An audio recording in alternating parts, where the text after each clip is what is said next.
bersaksi, saudara-saudara, di tahun 2017 kemarin, kalau sekarang hampir 4 tahun yang lalu, ibu saya dipanggil oleh Tuhan. Tetapi Bapak Ibu yang dikasihi oleh Tuhan, sebelum beliau meninggal, 3 bulan sebelum dia meninggal, saya masih sempat berbicara kepada beliau. Kami saling mendoakan. Saya sungkem di pangkuannya, saya minta ibu itu berdoa sama saya dan ditumpangkan tangannya kepada saya, dan puji Tuhan, doa beliau sampai sekarang saya sungguh-sungguh merasakan bahwa doa seorang ibu itu, orang tua itu sangat bisa kita nikmati. Pada saat itu, saudara-saudara, saya masih sempat memandikan beliau 2 kali. Saya lap pakai waslap, lalu saya basahin semua badannya. Itulah kenangan yang terakhir yang tidak pernah terlupa bagi dalam hidup saya. Usia ibu saya yang sangat saya cintai adalah usia 93 tahun. Dia sudah sangat loyo dan lemah sekali karena tidak berdaya. Tetapi sekalipun sampai usia 93 tahun, ketika beliau meninggal, saya betul-betul kehilangan, hancur sekali saya. Seolah-olah saya tidak menerima kenyataan itu. Tetapi satu hal yang saya bersyukur, saudara, bahwa 3 bulan sebelum dia meninggal tanggal 5 Februari tahun 2017. Tahun 2016 bulan Oktober itu, saudaraku yang dikasihi oleh Tuhan, saya minta kepada Tuhan begini.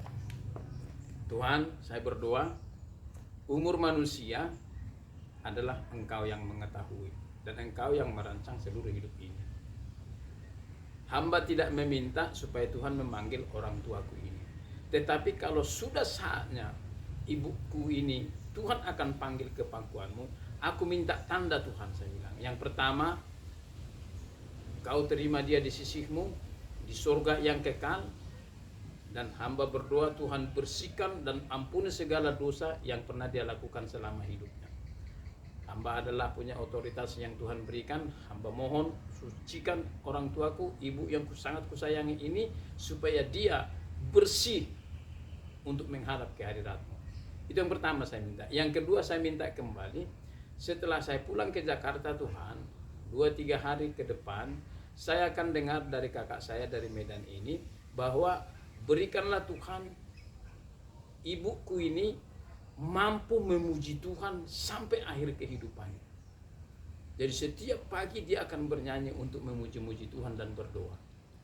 Dan puji Tuhan, saudara-saudara yang dikasihi oleh Tuhan, setelah 3 hari saya di Jakarta, kakak saya telepon dari Medan, Bapak Victor, kata dia, kenapa itu? Saya bilang, Inang ini sekarang heran. Setiap pagi dia memuji Tuhan, jam 5 pagi, jam 5 sore dia memuji Tuhan. Kita didoakan satu persatu yang dapat dia ingat. Nah, dari situ saudara-saudaraku yang dikasihi oleh Tuhan, bahwa orang tuaku yang sangat kucintai ini tidak lama lagi akan meninggalkan kami.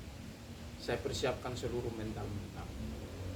Dan syukur kepada Tuhan, pada saat dia meninggal, semua berjalan, biaya yang kami perlukan, fasilitas Tuhan sediakan dengan luar biasa. Namun sebagai pesan saya kepada seluruh kita, mungkin saudara masih muda atau kita sudah berkeluarga tapi masih punya ayah dan ibu, kalau ada berkatmu, sisihkanlah sebagian kepada orang tua itu. Orang tua tidak mengharapkan banyak atau jumlah yang banyak, tidak. Perhatian kita sebagai anak, kita bisa seperti ini karena mereka.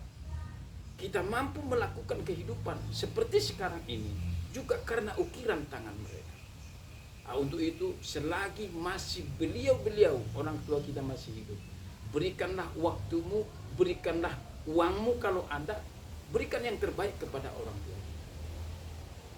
Tuhan yang kita kenal yang pertama adalah orang tua kita. Dialah yang mendidik kita, dia yang membuat kita bisa bicara, dialah yang mengukir hidup kita menjadi sehat seperti sekarang ini. Nah, itulah sebagai pesan di dalam yang ingin saya pesankan kepada seluruh saudara-saudaraku dimanapun saudara berada, apapun agama kita, apapun suku kita, saya rasa semua itu sama, bahwa orang tua itu menambahkan hal-hal seperti itu. Jadi selama orang tua kita masih hidup, buat yang terbaik, berikan yang terbaik, apa yang bisa kau lakukan. Karena kalau sudah mereka meninggal, nggak ada lagi arti. Mereka tidak bisa berbuat apa-apa lagi. Kita berikan juga uang 1 juta, 1 miliar, nggak ada arti, karena mereka sudah menjadi tanah. Mumpung selama dia masih hidup, mari kita lakukan di dalam perjalanan kehidupan kita. Saya akan pertunjukkan nanti bahwa penutupan peti dari Medan kami akan bawa ke kampung. Jadi ini acara penutupan peti di dalam gereja yang ada di Medan. Tuhan memberkati kita semua. Salam kebenaran. Tetap semangat, layani Tuhan.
Segala pujian